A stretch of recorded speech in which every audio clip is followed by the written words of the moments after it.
Hi, everybody. So, I have a little fun story for y'all today, too.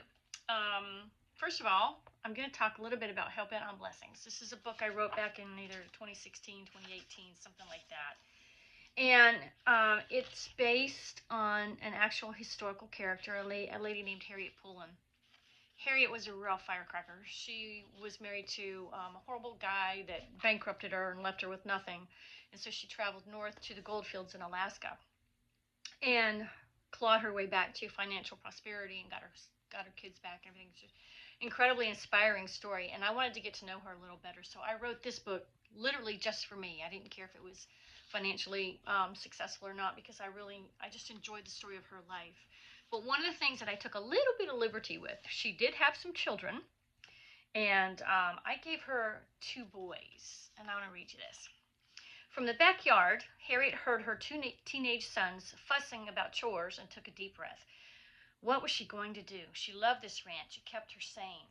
Her eyes roamed over the kitchen, the knick-knack shelf, the pie ingredients on the counter. She would bake and think, then maybe go for a ride and think some more. You are so lazy.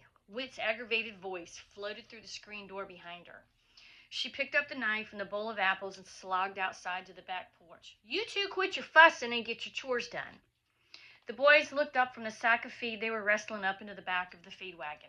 He's not carrying his weight, Ma. Whit, her 17-year-old, fumed and punched his brother on the shoulder. He's letting me do all the work. Tall, good-looking, and lean as a beanpole, he swept dusty blonde hair out of his eyes and glared at his little brother. Carry your weight. His boyish looks hinted at the handsome man waiting in the wings, and Harriet smiled a little sadly. Wyatt, only 14, was the opposite of Whit in every way possible. Shorter, built like a bull moose, with bare paws for hands, he was as peaceful as an old hound dog. Nothing riled Wyatt, nothing built up steam in him, except his older brother. He slammed down his end of the feed on the tailgate of the wagon and glared right back at Whit. I was carrying my weight.